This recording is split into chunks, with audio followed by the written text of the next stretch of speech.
اور 7 لوگوں کی جانب سے جو کم ہوں گے ان کی جانب سے وہ درجہ اولا ہو جائے گی.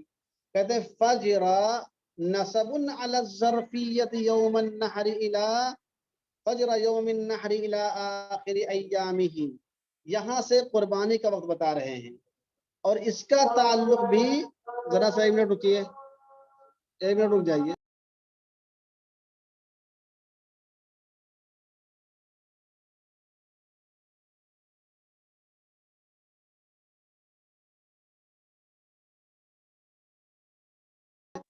جی یہ پتہ نہیں کس نے ہماری اسکرین پہ پوک دیا ہے, کیا بتایا جائے, بہت پریشان کرتے ہیں لوگ. پہلے اس کو صاف کر دیتے ہیں تھوڑا سا.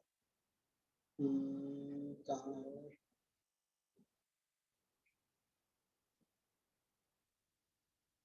صاف کرنے والا, کہاں ہے؟ یہ نہیں رہا صاف کرنے والا. بہرحال ہاں یہ آیا. کیا ہو رہا ہے اریز کا.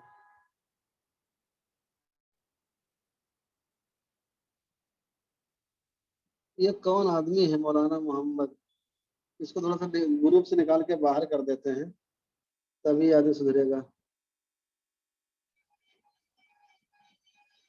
دیکھیے پہلے اس کو نکالتے ہیں, یہ بہت دیر سے پریشان کیے ہوئے ہیں, اس کو بھگا دیتے ہیں تبھی. کون ہے اس میں 2 ہیں کئی 1 ہیں, اس کو کل سے نکال دیں گے, یہ بہت پریشان کر رہا ہے. اچھا آگے فجرا نصب علی الظرفیہ, یعنی فجرہ کا اعراب بتایا کہ را کے اوپر زبر کیوں ہے. فجرہ را کے اوپر زبر ہے ظرفیت کی بنا پر.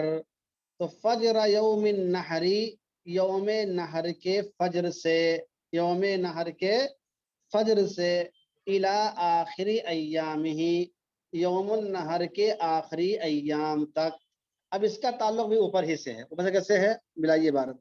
فتجب على حر مسلم مقیم موسر عن نفسه لا عن طفله شات او سبع بدنة فجر یوم النحر. ٹھیک ہے, قربانی واجب ہوگی یوم نحر کے فجر کے وقت. سمجھ رہے ہیں صاحب؟ تو فجرہ کے زبر کیوں آیا ہے؟ ظرفیت کی بنا پر ہے, ظرف مکان ہے, اور یہ تجیبوں کا کہہ لیجئے کہ یہ مفعول فیہ ہے. تو قربانی واجب ہوگی ان لوگوں پر. ایک بکری یا جانور کا 7واں حصہ کب واجب ہوگی؟ فجر یوم النحری, یوم النحر یعنی 10 تاریخ کے فجر کے وقت سے لے کر الی آخری ایامہ, قربانی کے آخری ایام تک. اب بتائیے ایام ہی میں جو ہا کی ضمیر ہے وہ کہاں راجع ہے؟ ایام ہی میں ہا کی ضمیر کہاں راجع ہے؟ کریں 5 لوگ اگر شریک ہیں تو 2 حصے کا ثواب سب کو ملے گا. بالکل سب کو ملے گا, بالکل سب کو ملے گا. آخری ایام ہی میں جو راجع ہے یعنی آخری ایام النحریلہ ہے. جی ہاں, النحر کی جانب قاضی محتسب نے بتایا, صحیح بتایا ہے, یوم النحر کی جانب راجع ہے. اچھا ظرف زمان نہیں ہوگا, تب کیا ہوگا؟ اگر ظرف زمان نہیں ہوگا تو پھر کون سا ظرف ہوگا بھائی؟ فجر کا جو وقت ہوتا ہے تو زمان ہی میں آتا ہے, تو یہ کون بتا کہ ظرف زمان نہیں ہوگا؟ ظرف زمان ہی تو ہوگا بھائی. بہرحال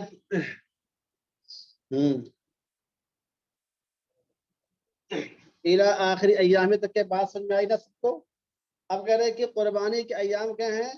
وہی ثلاثۃ, اور یہ 3 دن ہیں. افضلها اولها, ان تینوں دنوں میں پہلے دن قربانی کرنا زیادہ افضل ہے.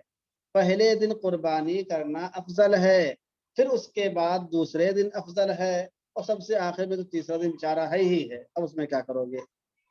سمجھ رہے ہیں؟ ارے بات سمجھ آئی مشائخ یہاں پر؟ وہی ثلاثۃ, اور قربانی کے دن کیا ہے؟ 3 ہیں. افضلها اولها, پہلے دن قربانی کرنا افضل ہے, پھر اس کے بعد دوسرے دن قربانی کرنا افضل ہے, پھر تیسرے دن. اب آگے وَيُضَحِّي عَنْ وَلَدِهِ الصَّغِيرِ مِنْ مَالِهِ، اور باپ قربانی کرے گا اپنے چھوٹے بچے کی طرف سے مِنْ مَالِهِ، اس کے مال سے، اس کے مال سے۔ صححہ فی الہدایہ، ہدایہ میں اسی کی تصحیح کی ہے۔ وقیل لا، اور دوسرا قول یہ ہے کہ باپ بیٹے کے مال سے اس کی جانب سے قربانی نہیں کرے گا۔ صححہ فی الکافی، کافی میں اسی کی تصحیح کی ہے۔ اب مسئلہ کیا سمجھ میں آیا؟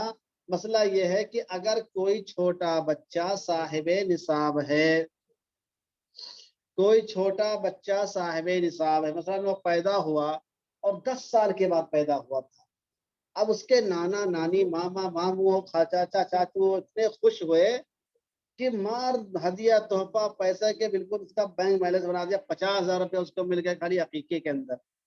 اب اس کے ابا نے سیو کر کے رکھ دیا 50,000 روپیہ بچے کا ملا ہوا ہے، تو اب یہ بچے کے اوپر قربانی واجب ہوگی کہ نہیں ہوگی؟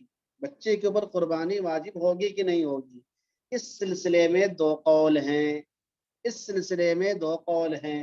ایک قول یہ ہے کہ ایسا بچہ جو صاحب نصاب ہو اس پر قربانی واجب ہوگی اور باپ اس کی جانب سے اس کے مال سے قربانی کرے گا۔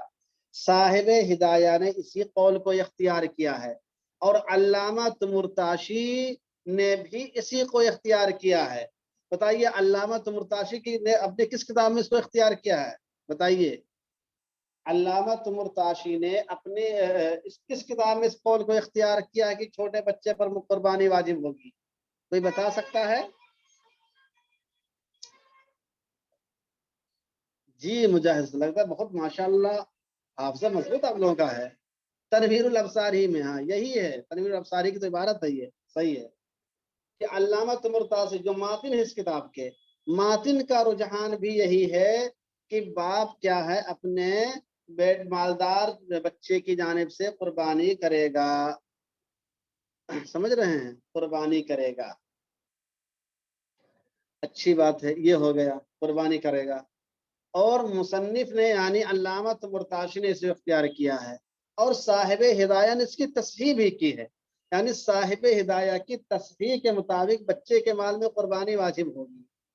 وقیل لا، اور دوسرا قول یہ ہے کہ قربانی واجب نہیں ہوگی۔ صححہ فی الکافی، کافی میں اس قول کی تصحیح کی ہے۔ تو معلوم یہ ہوا کہ اس مسئلے میں اختلاف ہے اور تصحیح میں بھی اختلاف ہے۔ سمجھ رہے ہیں؟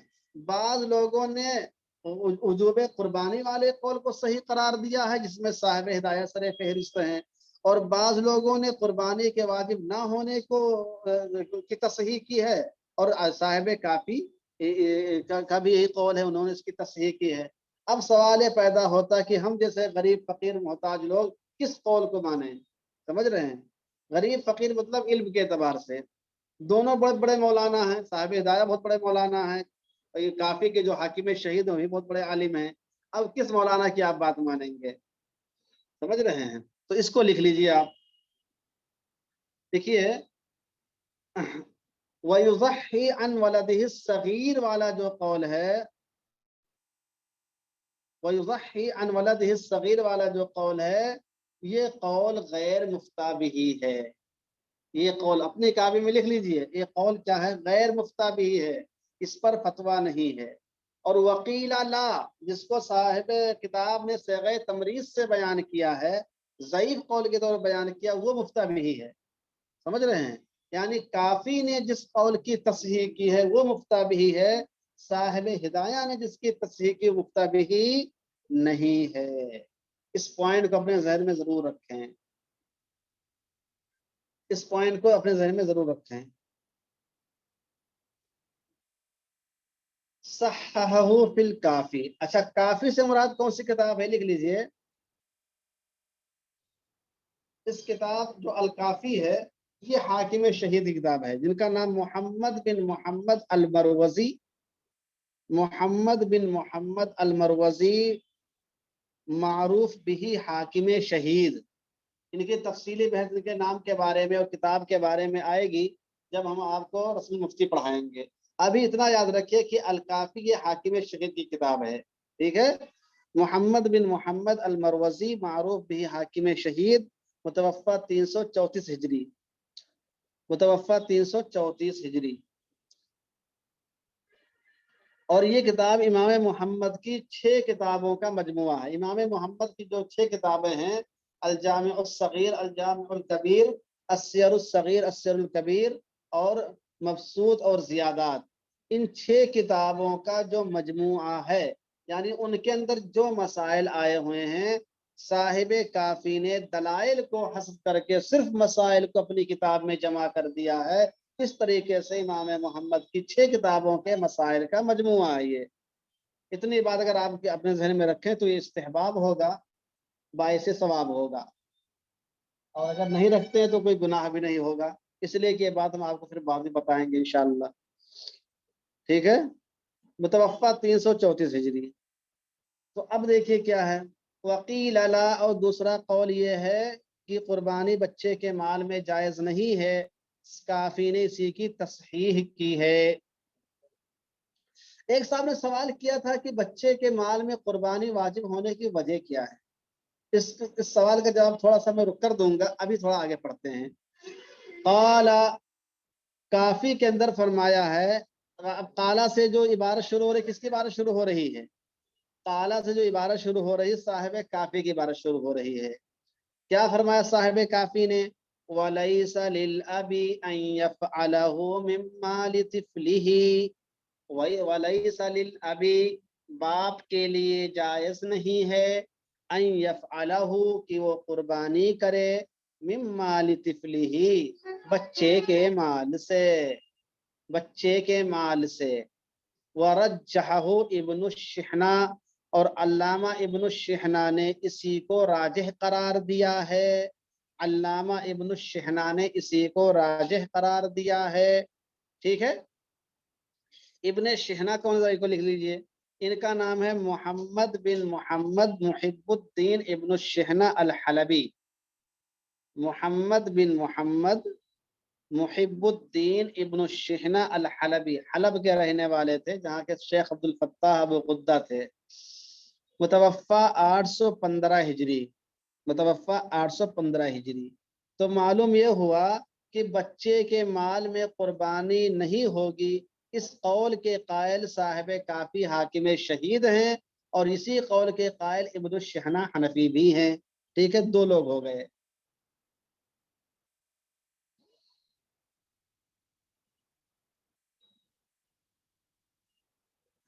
اچھا، قلتو، میں کہتا ہوں، قلتو سے مراد کون ہے؟ علامہ حسکفی، علامہ حسکفی کہتے ہیں، وَهُوَ الْمُعْتَمَدُ، اور یہی قول زیادہ معتمد ہے۔ کون والا قول بتائیے، ہدایہ والا یا کافی والا؟ بولیے۔ ابن الشحنہ کا نام بتایا، محمد بن محمد محب الدین ابن الشحنہ الحنفی الحلبی، ہاں کافی والا قول، جی جی بالکل سمجھ کے پڑھیے، تھوڑی سی تاخیر ہو جائے لیکن آپ قاعدے سے پڑھیے۔ وَهُوَ الْمُعْتَمَدْ، اور یہی کافی والا قول ہی قابل اعتماد ہے۔ کیوں قابل اعتماد ہے؟ لما فی متن مواہب الرحمن، اس وجہ سے کہ مواہب الرحمن کی متن میں لکھا ہوا ہے، مواہب الرحمن کی متن میں کیا لکھا ہوا ہے؟ من انہ اصح ما یفتى به، من انہ اصح ما یفتى به، کہ یہ جو کافی والا قول ہے، یہ مفتہ بھی اقوال میں صحیح ترین قول ہے، مفتہ بھی اقوال میں صحیح ترین قول ہے۔ تو جب صحیح ترین قول کافی والا ہوا تو کافی والے قول پر ہی فتویٰ ہوگا، صاحب ہدایہ کے قول پر فتویٰ نہیں ہوگا، ٹھیک ہے؟ اب ایک سوال پیدا ہوتا ہے کہ یہ متن مواہب الرحمن کیا چیز ہے؟ اس کتاب کا نام کیا ہے؟ مواہب الرحمن فی مذہب ابی حنیفہ النعمان، لکھیے، مواہب الرحمن فی مذہب ابی حنیفہ النعمان۔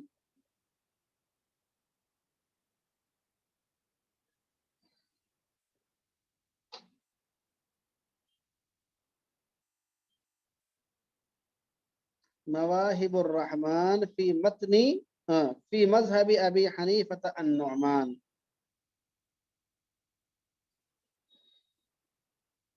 اسی کا دوسرا نام المواہب اور اسی کا تیسرا نام متن المواہب ہے. چاہے مواہب الرحمن کہیں، چاہے متن المواہب کہیں، چاہے متن مواہب الرحمن کہیں، تینوں ایک ہی چیز ہے. بس ایسے سمجھ لیجئے کہ ایک میاں کے تین نام، فضل، فضل، فضل الرحمن. سمجھ رہے ہیں؟ ایک میاں کے تین نام، فضل، فضل، فضل الرحمن. بس ایسے ہی سمجھ لیجئے کہ یہ کتاب کے تین نام ہیں، مواہب، متن المواہب اور مواہب الرحمن. بات سمجھ میں آئی؟ اس کے مصنف ہیں برہان الدین ابراہیم بن موسیٰ الطرابلسی. ابراہیم بن موسیٰ، برہان الدین ابراہیم بن موسیٰ الطرابلسی. الطرابلسی متوفہ 922 ہجری. متوفہ 922 ہجری. ابھی طرابلس کہاں پہ ہے اس کو ذرا معلوم کر لیجئے. آج کل آپ نے ایک سنا ہوگا، لیبیا کا نام سنا ہوگا.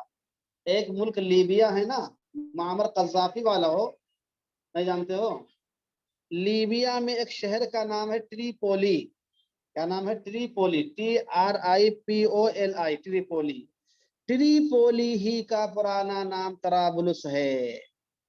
ٹریپولی ہی کا پرانا نام کیا ہے؟ طرابلس ہے. آپ لکھ لیجیے اپنی کاپی میں کہ لیبیا کا ایک شہر ٹریپولی ہے، اسی کو کیا ہے، اسی کا پرانا نام طرابلس ہے. اور صاحب کتاب جو یہ ہیں متن مواہب کے مصنف، یہ وہی کے رہنے والے تھے. ٹھیک ہے، اتنی بات واضح ہو گئی. اب خلاصہ کیا نکلا؟ خلاصہ یہ نکلا کہ کافی نے جس قول کی تصحیح کی ہے، اسی قول کو ابن شہنا نے قابل اعتماد قرار دیا ہے، اور متن مواہب کے مصنف برہان الدین ابراہیم بن موسیٰ طرابلسی نے اس کو اصح ما یفتیٰ بہ قرار دیا ہے. تو معلوم یہ ہوا کہ صاحب کافی کے ساتھ ابن الشہنا بھی ہیں، اور متن مواہب کے مصنف برہان الدین الطرابلسی بھی ہیں. تین لوگ ہو گئے کہ نہیں ہو گئے؟ ارے بات نہیں سمجھا رہی کیا میری؟ تین لوگ ہو گئے ان کا ساتھ دینے والے بھائی اس قول کا. صاحب کافی حاکم شہید بھی ہیں، ابن الشہنا حنفی بھی ہیں، اور متن مواہب کے مصنف مواہب الرحمن کے مصنف جو ہیں وہ بھی ہیں. ٹھیک ہے، تو تین لوگ ہو گئے. اچھا، اتنی بات سمجھ میں آئی اب آپ کو؟ اب دیکھیے، ابھی میں تو پھر ترجمہ کر دیں گے، آپ پریشان نہ ہو، میری پوری بات سمجھنے کی کوشش کیجیے.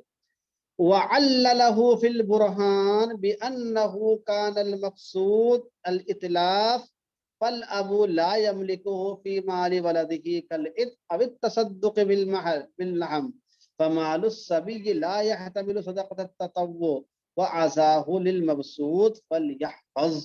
یہ دیکھیے صاحب، بڑی غضب کی بات ہے. اب سوال یہ پیدا ہوتا ہے کہ مواہب الرحمن والے نے، ابن الشہنا حنفی نے اور کافی والے نے جو بات لکھی ہے کہ بچے کے مال میں قربانی نہیں ہوگی، اس کی علت کیا ہے؟ اس کی علت کیا ہے؟ کہتے ہیں وَعَلَّلَهُ فِي الْبُرْهَانِ، اس قول کی علت البرہان کے اندر بیان کی ہے. سمجھ رہے ہیں کہ آخر اس کو بچے کے مال میں قربانی جائز نہیں ہے، اس کی علت کیا ہے؟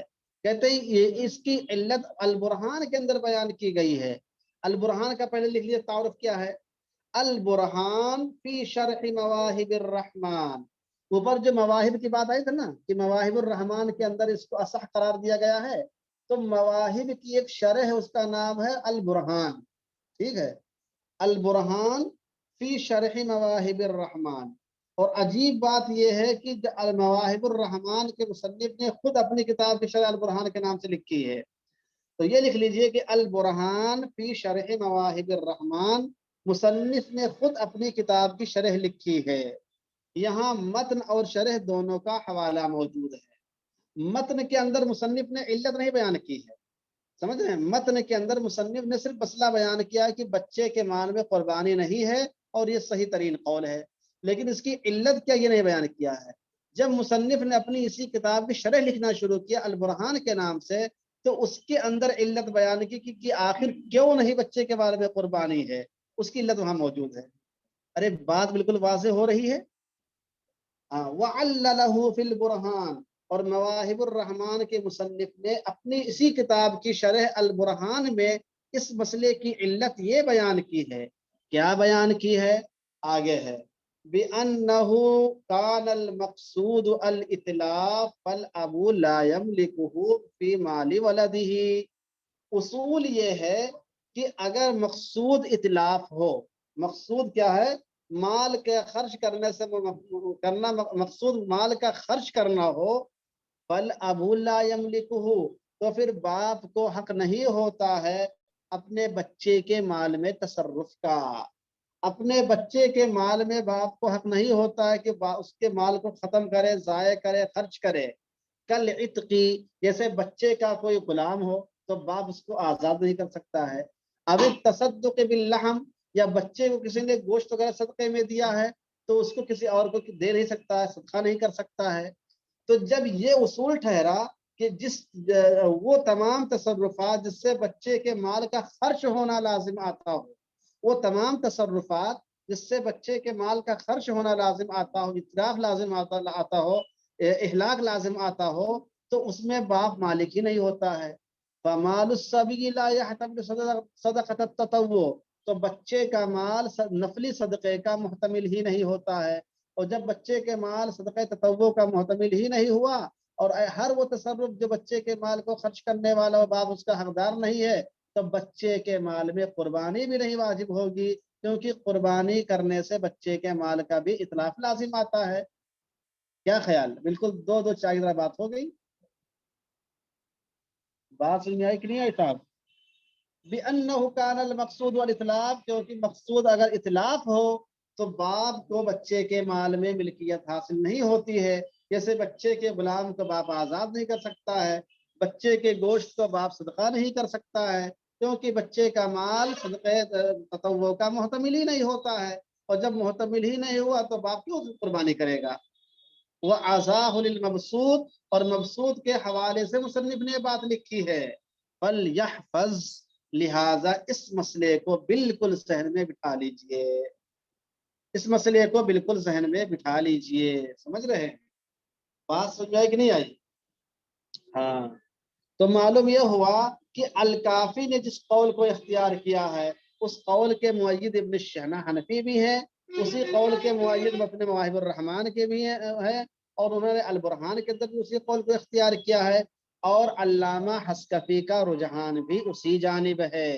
علامہ حسکفی کا رجحان بھی اسی جانب ہے۔ اچھا یہ بتائیے، وہ عزاہو میں جو ہا کی ضمیر ہے یہ کہاں راجع ہے؟ وہ عزاہو میں جو ہا کی ضمیر ہے یہ کہاں راجع ہے بتائیے؟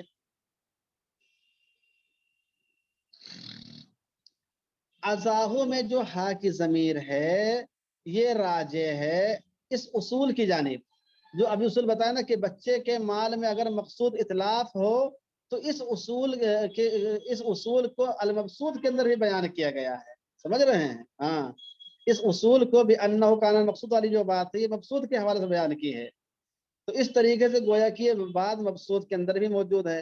اور مبسوط سے کون سی کتاب ہے ذرا لکھ لیجئے۔ المبسوط سے مراد المبسوط للشمس الائمہ محمد بن احمد السرخسی، علامہ سرخسی کی جو کتاب المبسوط ہے وہ مراد ہے، جن کی وفات 382 ہجری میں ہوئی ہے، اور یہ حاکم شہید کی الکافی کی شرح ہے۔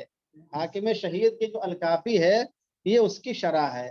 تو اس طریقے سے گویا کہ یہی مسئلہ راجح نظر آیا کہ بچے کے مال میں قربانی واجب نہیں ہوگی، بچے کے مال میں قربانی واجب نہیں ہوگی۔ اتنی بات سمجھ میں آئی؟ اب ایک مرتبہ ترجمہ کر دیتا ہوں۔ وَيُضَحِّي عَنْ وَلَدِهِ الصَّغِيرِ مِنْ مَالِهِ، اور باپ اپنے چھوٹے بچے کی طرف سے اسی کے مال سے قربانی کرے گا۔ صححہ فی الہدایہ، ہدایہ میں اسی قول کی تصحیح کی ہے۔ وقیل لا، اور دوسرا قول یہ ہے کہ قربانی بچے کے مال میں واجب نہیں ہوگی۔ قل